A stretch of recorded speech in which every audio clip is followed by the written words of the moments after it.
Kat barang seberat Pipe tu besar 50 tan. habis bang. So Haikal, tadi kau cakap ada tak pasal cabaran? Ada tak jenis pressure di mana kau punya cabaran, kau kena siapkan kerja tu hari ni juga, di mana hari ni kau ada bertimbun kerja ni, dah planning dah, lepas tu tiba kerja banyak kali. Ada tak sampai pressure macam tu? Ada. Selain berjauhan daripada keluarga.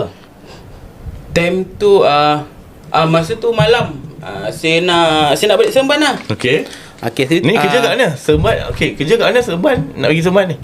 time tu saya dekat apa MMHE lagi. Oh, Johor nak pergi Negeri Sembilan. Okay, nak balik lah. Okay. Kira malam tu malam nak gerak lah. Aku dah ada tiket bas apa semua.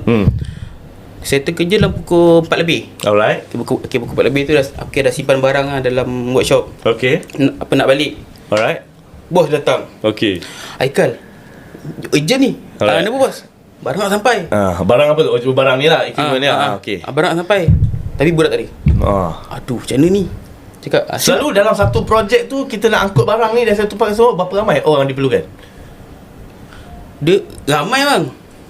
Tapi time tu yang nak guide tu orang dia tak ada.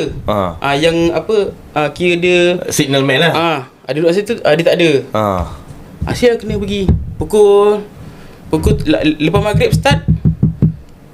Pukul 1 bos siap. Angkat barang seberat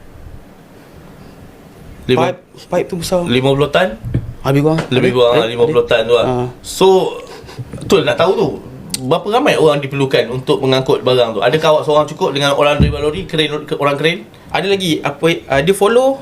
Ada yang follow lori, apa masuk daripada pintu depan sampai ke dalam workshop. Kira ada orang follow. Kira saya tunggu dekat workshop. Tunggu dekat workshop. Adalah apa helper ni ikut. Riga-riga ikut tengok kan. Apa tengok jalan. Faham. Okey. Dapatlah gambaran sikit macam mana dia orang bekerja dekat onshore. Bila kena bagi tahu pemahaman dia kenapa dia orang panggil onshore dan offshore. Offshore ni dekat luar pesisir pantai. Jadi onshore ni dia orang ni akan backup offshore ni. Jadi backup ni termasuklah kerja-kerja pembaiki, maintenance, repair dan sebagainya.